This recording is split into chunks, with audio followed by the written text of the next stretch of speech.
Hello my dear students and welcome back to the channel. आज के class में हम कंटिन्यू करेंगे अपना कॉस्ट अकाउंटिंग, जो कि एनईपी के उड़ीसा के सिलेबस का सेमेस्टर नंबर 1 का पेपर है। बाकी तुम अगर कोई डिफरेंट यूनिवर्सिटी से बिलोंग करते हो, तुम्हारे सेमेस्टर्स में जरूर होगा ये। उड़ीसा के अंदर ये एनईपी के सिलेबस में सेमेस्टर 1 में दिया हुआ है। अर्लियर उड़ीसा के अंदर ये सेमेस्टर नंबर 2 का पेपर था, अब ये सेमेस्टर 1 का पेपर है। स्टार्ट करते हैं वीडियो को, but before we start the video you can check the description में एक ऐप का लिंक है, ऐप को जरूर से डाउनलोड कर लेना, रजिस्टर कर लेना। वहां पे complete videos, notes, practice sets, important question सब कुछ अवेलेबल होगा। कुछ ग्रुप्स के भी लिंक है, कुछ टेलीग्राम चैनल से उसके लिंक है, ज्वाइन कर लेना, वहां टाइमली अपडेट्स मिलता रहेगा। ठीक है, तो स्टार्ट करते हैं आज का वीडियो। आज का टॉपिक है कॉस्ट कॉन्सेप्ट। कॉस्ट में यूज होने वाले डिफरेंट वर्ड्स का मीनिंग हम पढ़ेंगे कॉस्ट कॉन्सेप्ट में, और कुछ responsibility centres, profit centres, cost centres, ये सब क्या होता है देखेंगे। चलो स्टार्ट करते हैं वीडियो को। राइट, तो जो पहला टॉपिक है वो है कॉस्ट। कॉस्ट का मतलब होता है कोई भी सामान को बनाने का जो खर्चा हुआ है, that is called as cost. ठीक है, देखना, it is the amount of resources given up in exchange for some goods or services. The resources given up are expressed in monetary terms. तो हमेशा पैसे के टर्म्स में मेजर होता है। तो कोई भी गुड्स या सर्विसेज लेने के लिए जो भी पैसा हम दिए हैं या जो भी पैसा हम खर्चा किए हैं, that is basically called as cost. Cost is defined as the amount of expenditure, actual और नोशनल। एक्चुअल मतलब या तो सच में खर्चा हुआ है, या नोशनल का मतलब होता है कि काल्पनिक, एस्टिमेटेड, राइट, जो एक्चुअल में अभी तक हुआ नहीं है। इनकर्ड ऑन और attributable to a given thing और to ascertain the cost of a given thing. तो कोई भी सामान को बनाने का जो खर्चा हुआ है उसको हम बोलेंगे कॉस्ट।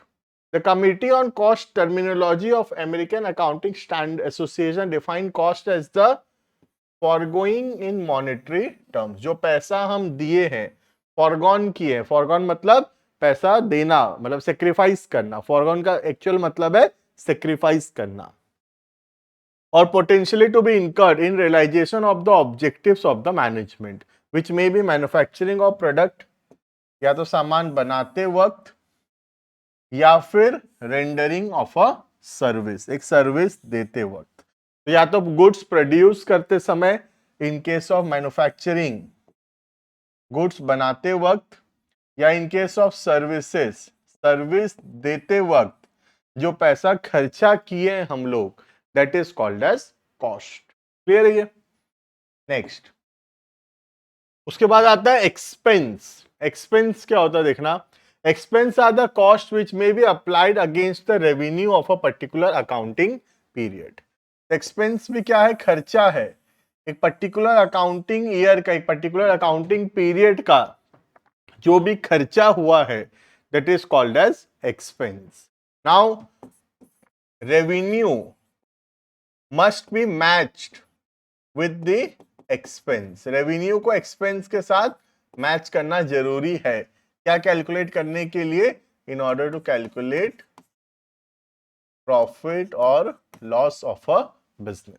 ठीक है, तो in accordance with the principle of matching cost to revenue, example cost का, एक्सपेंस का एग्जांपल हो सकता है cost of goods sold, office में सैलरी हो गया, रेंट हो गया, इलेक्ट्रिसिटी हो गया, ये सब कुछ आ गया एक्सपेंस का एग्जांपल। क्लियर है?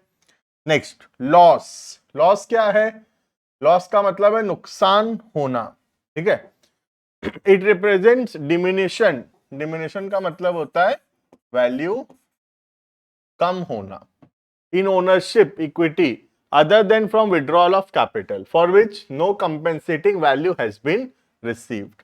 नुकसान हो गया जिसके बदले हमको कुछ भी नहीं मिला। जैसे कि example, destruction of property by fire. आग लगता है और हमारा प्रॉपर्टी डैमेज हो जाता है, तो हम उसको क्या बोलेंगे? ना कॉस्ट बोलेंगे, ना हम उसको एक्सपेंस बोलेंगे, उसको हम क्या बोलेंगे? उसको हम लोग लॉस बोलेंगे। क्लियर है? तो destruction of a property is not a cost, not an expense, it is a complete loss. Right, loss denote sacrifice for which there is no corresponding return. हमको सेक्रीफाइस किए हैं जिसके बदले हमको कुछ भी नहीं मिलेगा। लेकिन ये जो कॉस्ट है या एक्सपेंस है, ये हम सेक्रीफाइस किए हैं, पैसा खर्चा किए हैं, लेकिन इसके बदले हमको कुछ मिलेगा। जैसे हम कॉस्ट किए तो गुड्स बना, गुड्स बनेगा, बिकेगा तो पैसा आएगा। आज एक्सपेंस किए, सैलरी दिए तो एम्प्लॉय हमारे बदले काम कर रहा है, राइट। तो कॉस्ट या एक्सपेंस जब हम करते हैं तो उसका कॉरस्पॉन्डिंग बेनिफिट्स हमको मिलता है। बट जब एक लॉस होता है, लॉस में there is no benefit, right. तो this is the difference between expense, cost and loss. Clear है? Next, cost unit. जैसे हर चीज को मेजर करने का एक यूनिट होता है। जैसे फॉर एग्जांपल कोल है, कोल को किस में मेजर करेंगे? टन्स में मेजर करेंगे, राइट। सपोज ऑयल है, ऑयल को कैसे मेजर करेंगे? लीटर्स में मेजर करेंगे। तो हर चीज को मेजर करने का एक यूनिट ऑफ मेजरमेंट जरूरी है, and that unit of measurement is called as cost unit. Clear? देखना, it is a device for the purpose of breaking up और separating cost into smaller subdivisions attributable to products and services। तो cost को, जो भी खर्चा हुआ, हम product और सर्विसेज के बीच में डिवाइड करेंगे। कौन से बेसिस पे? कॉस्ट यूनिट के बेसिस पे। इट इज द यूनिट और क्वांटिटी ऑफ प्रोडक्ट, सर्विस और time in relation to which cost may be ascertain. For example, coal को कैसे डिवाइड करेंगे? टन के बेसिस पे, ठीक है।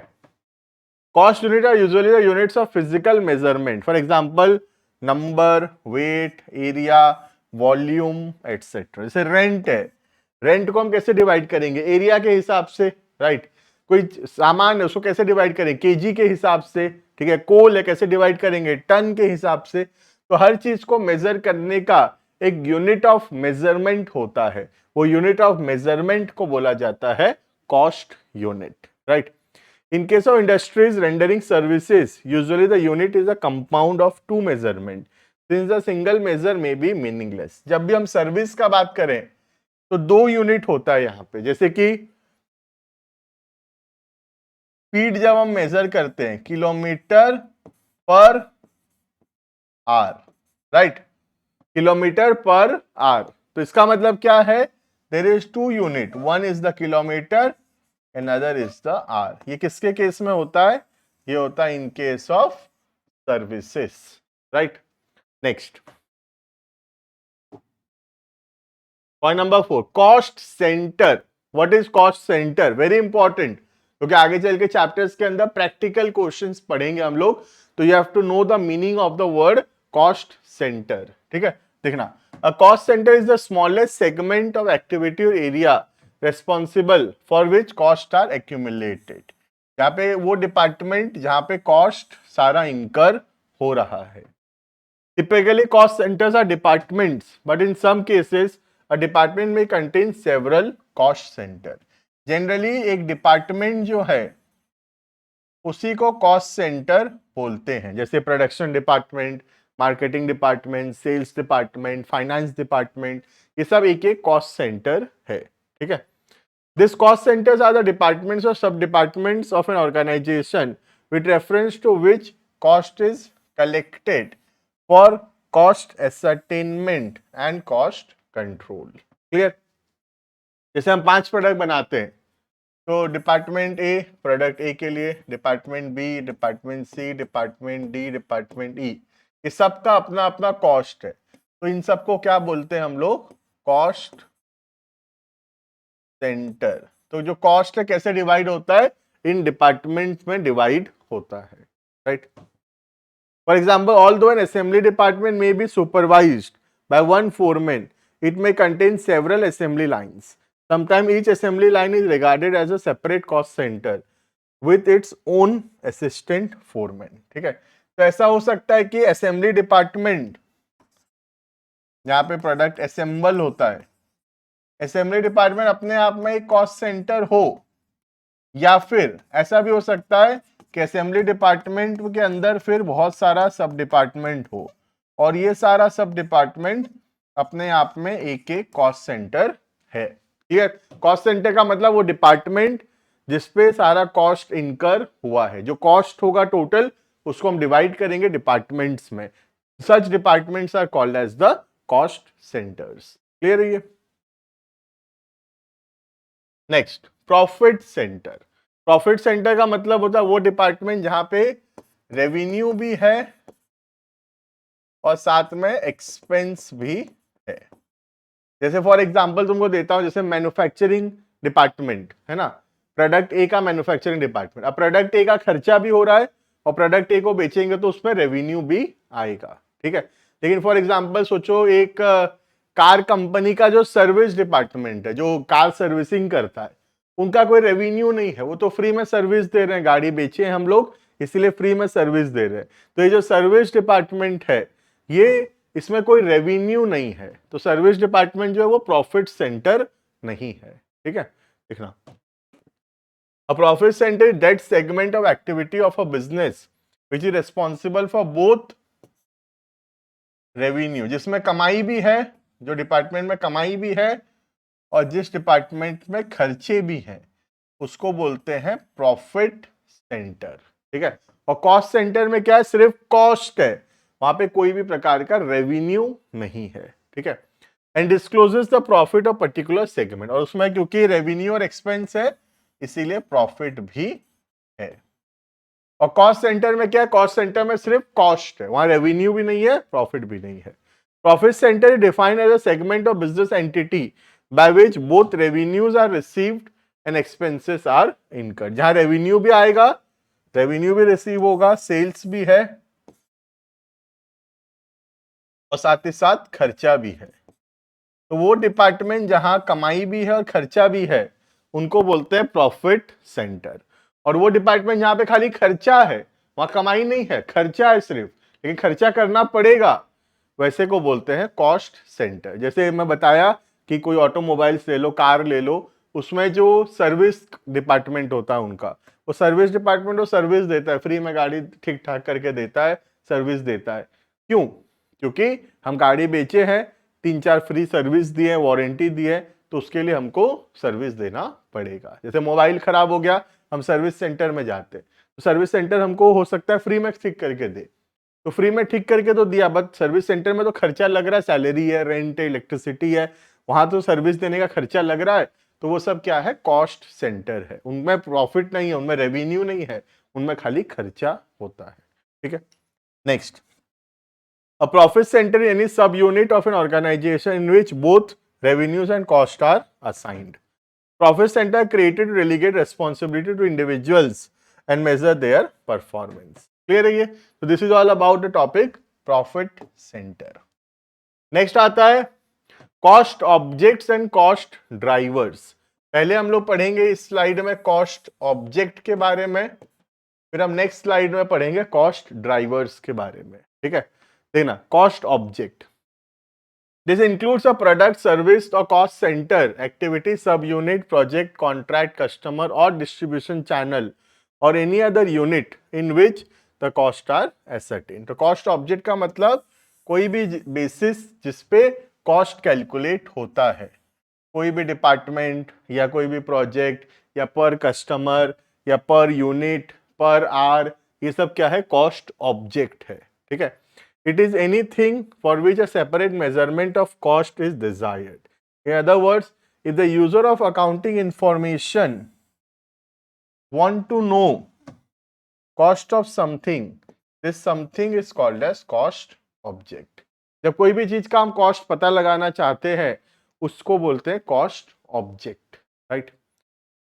जैसे हम पता लगाना चाहेंगे पर यूनिट कितना रुपए लगा, तो per unit is a cost object.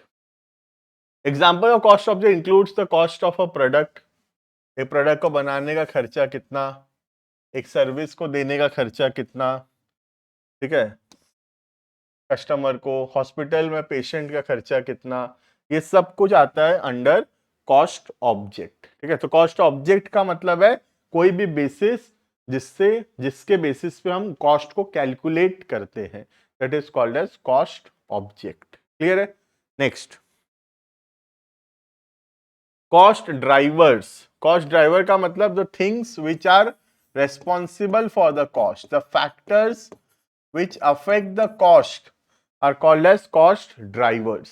ठीक है, आज टोटल कितना रुपए का रॉ मटेरियल लगेगा वो किस पे डिपेंडेंट है, हम कितना यूनिट्स प्रोड्यूस करेंगे उस पे, तो number of units produced is a cost driver, right.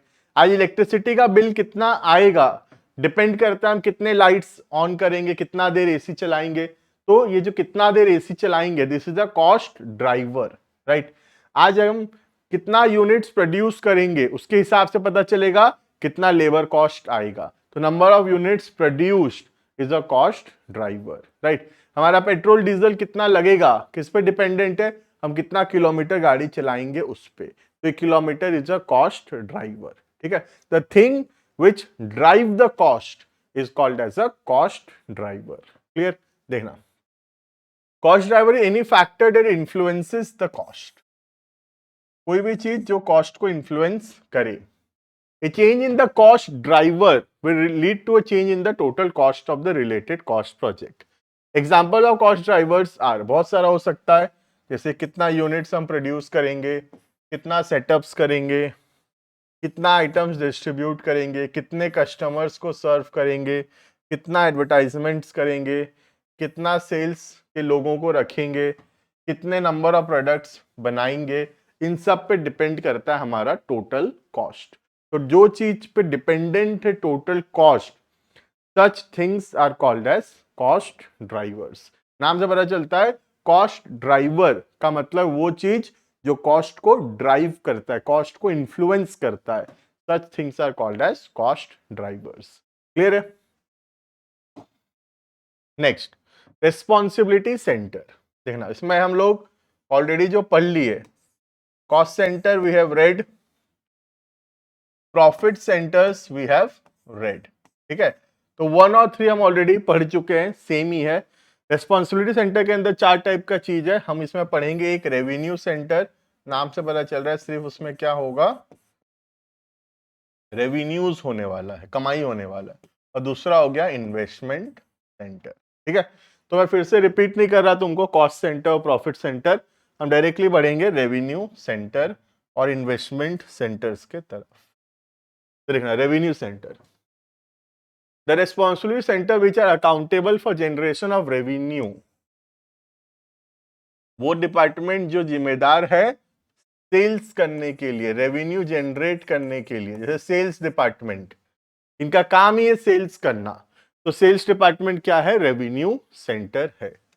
Sales department for example is responsible for achievement of sales target, तो कितना सेल्स टारगेट हम देंगे सेल्स डिपार्टमेंट को, सेल्स डिपार्टमेंट का काम है उस टारगेट को मीट करना, तो ये जो सेल्स डिपार्टमेंट है इनका काम ही है सेल करना, तो सेल करके रेवेन्यू जनरेट करना, तो sales department is an example of the revenue centre.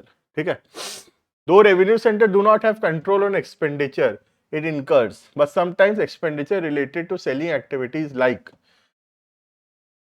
commission to salesperson etc are incurred by revenue center।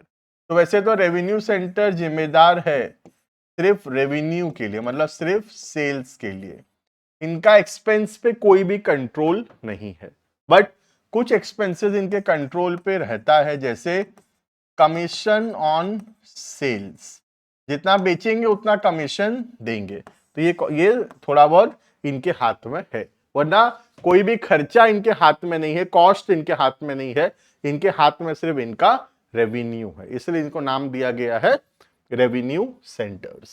Clear है ये? नेक्स्ट, प्रॉफिट सेंटर तो मैं बता दिया, इसका काम है रेवेन्यू एंड कॉस्ट दोनों। लास्ट आता है इन्वेस्टमेंट सेंटर, नाम से पता चलता है इनका काम है इन्वेस्टमेंट्स करना। ठीक है, they are responsible centre which are not only responsible profitability, मतलब प्रॉफिटेबिलिटी के ऊपर तो रेस्पॉन्सिबल है ही, राइट, प्रॉफिटेबिलिटी के ऊपर तो रेस्पॉन्सिबल है ही, but also have the authority to make capital investment, fixed assets खरीदना, कौन सा बिल्डिंग खरीदेंगे, कौन सा जमीन खरीदेंगे, कौन सा नया मशीनरी लाएंगे, ये सब डिसाइड करने का काम भी इनका है। The performance of this responsibility centres are measured on the basis of ROI, return on investment. इसका मतलब होता है कितना पैसा लगाए और उससे कितना पैसा कमाए। Besides profit, example of investment centers are Maharatna, Navratna and Meenaratna companies of public sector. Government की कंपनीज है जिनका काम ही है इन्वेस्टमेंट करना। क्लियर? तो they are called as the investment centre. Clear है?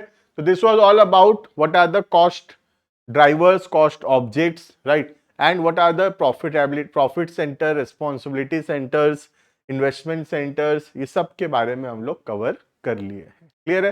तो मिलते हैं आने वाली क्लासेस के अंदर। होप करता हूँ कि वीडियो सही लग रहा होगा। यूनिट 1 थोड़ा थियोरेटिकल पोर्शन है, उसके बाद बहुत इंटरेस्टिंग है क्योंकि एकदम प्रैक्टिकल क्वेश्चंस हम लोग पढ़ेंगे। ठीक है, मिलते हैं आने वाली क्लासेस के अंदर। Thank you and good bye.